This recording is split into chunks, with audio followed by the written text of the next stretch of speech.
welcome to Movie Rec. Today, we are listing our top recommendations for murder mystery movies. This is the third part of this series. Don't forget to check out our previous videos. Note the numbering is not done according to the ranking. Okay, we're all set to go nowhere. After his father is killed in a car accident, things unravel for Kale Brecht and he is placed under house arrest for punching his Spanish teacher. Having nothing better to do, Kale occupies himself by spying on his neighbors. But one night, he witnesses what appears to be a murder going on in Mr. Turner's house. Kale becomes obsessed with uncovering the truth behind these murders, but after a few unsettling run-ins with Mr. Turner, it becomes a matter of life and death. Disturbia is a 2007 American neo-noir psychological thriller film directed by DJ Caruso, written by Christopher Landon and Carl Ellsworth, and starring Shia LaBeouf, David Morse, Sarah Romer, and Carrie Ann Moss. It has a rating of 6.8 on IMDb and 69% fresh on Rotten Tomatoes. Just take you away. No one believes me.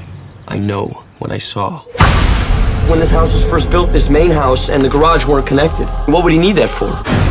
This film is a modern-day teenager-intended adaptation of Hitchcock's Rear Window, which is regarded as one of the best films around. This update provides plenty of suspenseful moments. It was very intriguing to see this film brought into a new age, and although the adaptation is a very good film, it isn't as good as it should be, but it will satisfy those who don't know of Rear Window. This is a cool little thriller with some big scares and fine performances. Mom?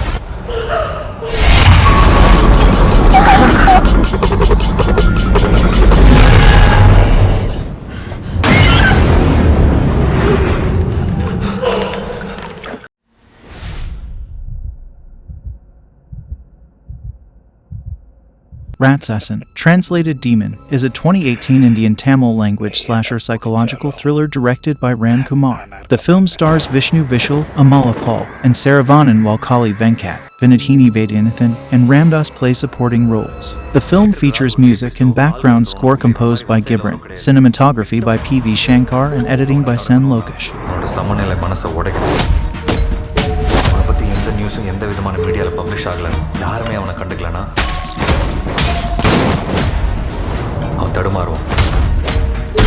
The film tells the story of an aspiring film director who becomes a police officer after his father's death and tries to track down a serial killer. The movie is quite gripping and has good thrilling sequences. The acting of lead actors is quite good.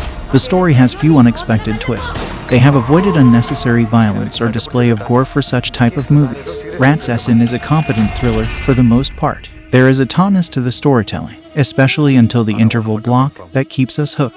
It has a rating of 8.3 on IMDb.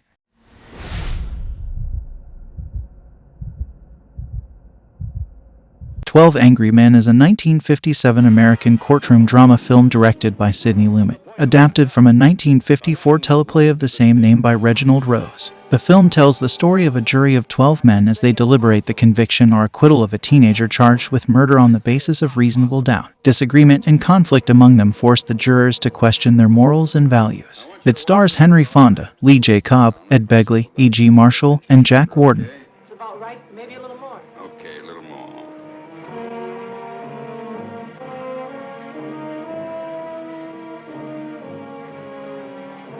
This movie is a masterpiece. That term gets thrown around a lot. It's a very easy thing to say about great films like this, but this movie is one of the best. The film takes a confined, almost completely banal real-world location and makes it completely dynamic, using incredibly nimble camera movements to establish character motivation and theme. It has a rating of 9 on IMDb and 100% fresh on Rotten Tomatoes. Public avenger.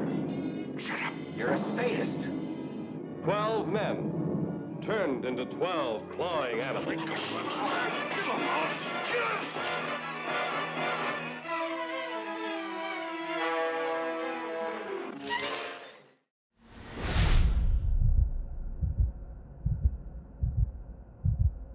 Tree Gelman is a blissfully self-centered collegian who wakes up on her birthday in the bed of a student named Carter. As the morning goes on, Tree gets the eerie feeling that she's experienced the events of this day before. When a masked killer suddenly takes her life in a brutal attack, she once again magically wakes up in Carter's dorm room unharmed. Now, the frightened young woman must relive the same day over and over until she figures out who murdered her. Happy Death Day is a 2017 American black comedy slasher film directed by Christopher Landon and written by Scott Lobdell. It stars Jessica Roth and Israel Browsard. It has a rating of 6.6 on IMDb and 71% fresh on Rotten Tomatoes. Scared me.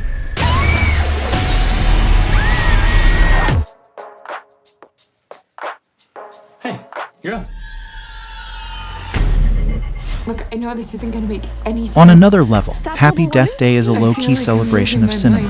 Landon and Lobdell revel in how their story could only happen in the movies, piling on preposterous complications with self-aware glee. Happy Death Day is one of the most breezily enjoyable teen movies of recent years. The film has its share of flaws, plot holes, but it's so much fun that these are easily overlooked. You should be dead. You relive the same day over and over again. Kind of start to see who you really are.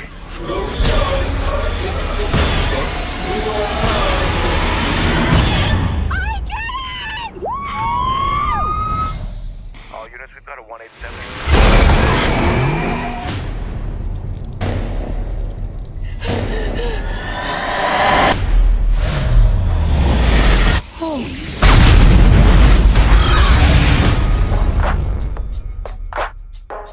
Happy Death Day to You is a 2019 American science fiction black comedy slasher film written and directed by Christopher Landon.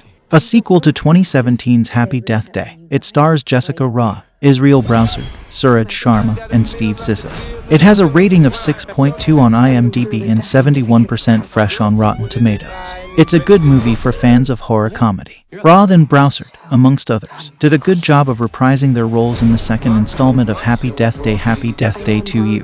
Not as much horror as part 1, but still good fun. Worth the watch. Alright, let's see what you got. We're in crisis mode, Tree. Who's gonna pledge Kappa now that we have a death curse?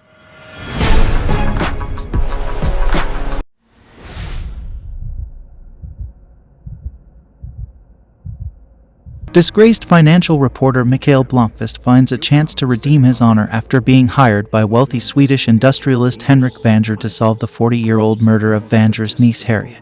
Vanger believes that Harriet was killed by a member of his own family. Eventually joining Blomkvist on his dangerous quest for the truth is Lisbeth Salander, an unusual but ingenious investigator whose fragile trust is not easily won. The Girl with the Dragon Tattoo is a 2011 neo-noir psychological thriller film based on the 2005 novel by Swedish writer Stieg Larsson. It was directed by David Fincher with a screenplay by Steven Zalian, starring Daniel Craig as journalist Mikael Blomkvist and Rooney Mara as Lisbeth Salander. It has a rating of 7.8 on IMDb and 86% fresh on Rotten Tomatoes. I want you to help me catch a killer of women. I've got absolutely no idea how they're connected to the death of a 16-year-old girl. Don't you need to look over these? I got it. Well acted, beautifully shot, well-made plot, and Rooney Mara putting a lot of dedication to her role. The plot is as convoluted as its source material, but Fincher makes this eminently watchable.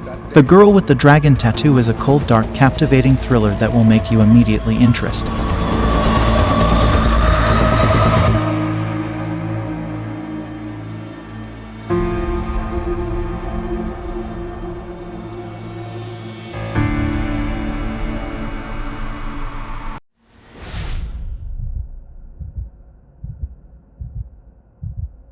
Suspicion leads to hysteria when rural villagers link a series of brutal murders to the arrival of a mysterious stranger. The Wailing is a 2016 South Korean horror film written and directed by Na Hong-jin and starring Kwak Do-won, H. Wang Young-min, Chun Woo-hee.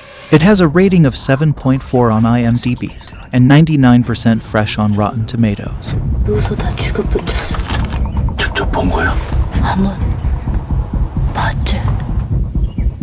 The layers of dissembling and self-dissembling pile up so thickly that not only does not evidently touch on something integral about the nature of evil, but actually seems to be in the process of summoning it before your eyes. The Wailings is a world where histories, identities, cultures, realities, and generic codes and conventions collapse in spectacular, unforgettable style. A complex Korean horror with the surreal village feel of Twin Peaks.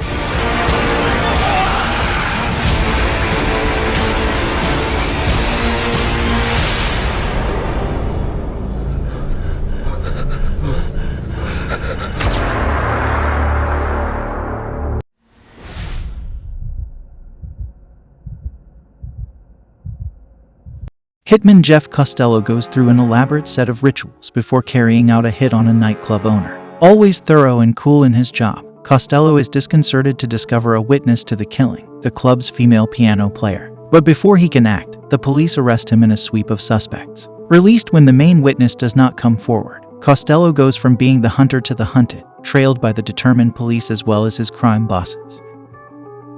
The Samurai is a 1967 neo-noir crime thriller film written and directed by Jean-Pierre Melville. It has a rating of 8 on IMDb and 100% fresh on Rotten Tomatoes. Minimal and breathtaking, Jean-Pierre Melville's Le Samurai features an icy and smoldering lead performance from one of the most beautiful human beings to ever grace the big screen, Alain Delon. Cold, masterly, without pathos, and not even particularly sympathetic, it has the noble structure of accuracy. A flawless stroke of filmmaking, Le Samurai is a superbly crafted picture that is captivating from the first frame, and doesn't let up.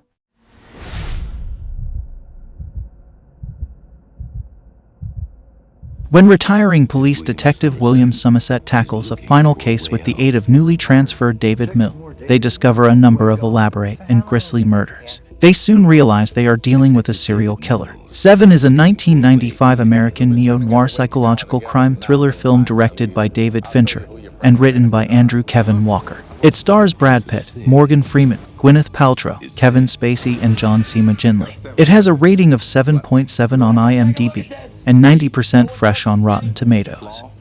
Wrath, pride, lust, and envy. 7. You can expect 5 more of these. Body was found on Tuesday morning. Fincher's bleak and oppressive second feature film shook up the crime thriller genre and set the stage for the litany of copycats that would come after it. A searing, smart, very adult crime thriller. 7 put David Fincher on the map with this uber creepy mystery thriller. Let's finish it. Brad Pitt, Morgan Freeman, Gwyneth Paltrow. Have you ever seen anything like this? No. 7.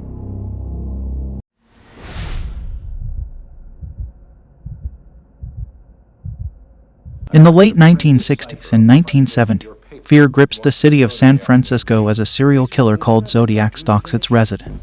Investigators and reporters become obsessed with learning the killer's identity and bringing him to justice. Zodiac is a 2007 American mystery thriller film directed by David Fincher from a screenplay by James Vanderbilt. Based on the non-fiction books by Robert Graysmith, Zodiac and Zodiac Unmasked, which were published in 1986 and 2002, respectively. The film stars Jake Gyllenhaal, Mark Ruffalo, and Robert Downey Jr. It has a rating of 7.7 on IMDb and 90% fresh on Rotten Tomatoes. You got 4 crime scenes, not a single usable print. You can't think of this case in normal police terms. He's breaking the pattern. There are no tidy, last-minute plot twists to make you feel good in Fincher's Zodiac. Just focus, to keep an audience focused, and the most disciplined filmmaking you've seen in forever. David Fincher's 6th feature potently blends the dynamics of the newsroom drama with those of the police procedural. Do you always go around helping people in the night? I'm not the Zodiac. And if I was, I certainly wouldn't tell you. Are you sure there's nobody else in the house?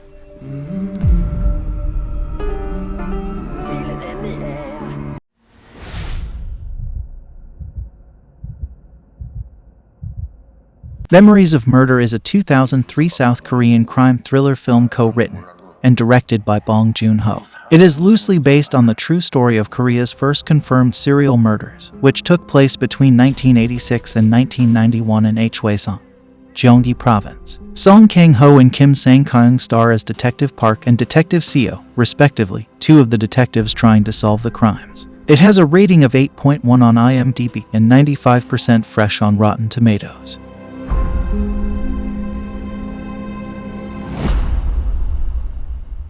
근데 서울에서도 이런 거 자주 보나? 전혀. This movie is in the tradition of hard-boiled detective stories. A ragtag bunch of largely incompetent police detectives are on the hunt for a serial killer and blunder their way through a thick-headed investigation. Although it's based on real events, it never falls into the trap of treating its characters as accurately portrayed historical figures and instead goes full-on with digging around in the dirt of the story. The recreation of 80 Seconds Korea is amazing. Everything is portrayed as cramped, squalid, and thoroughly grimy. The cinematography is great all the way to the end, as is the music, costume, set design, and acting.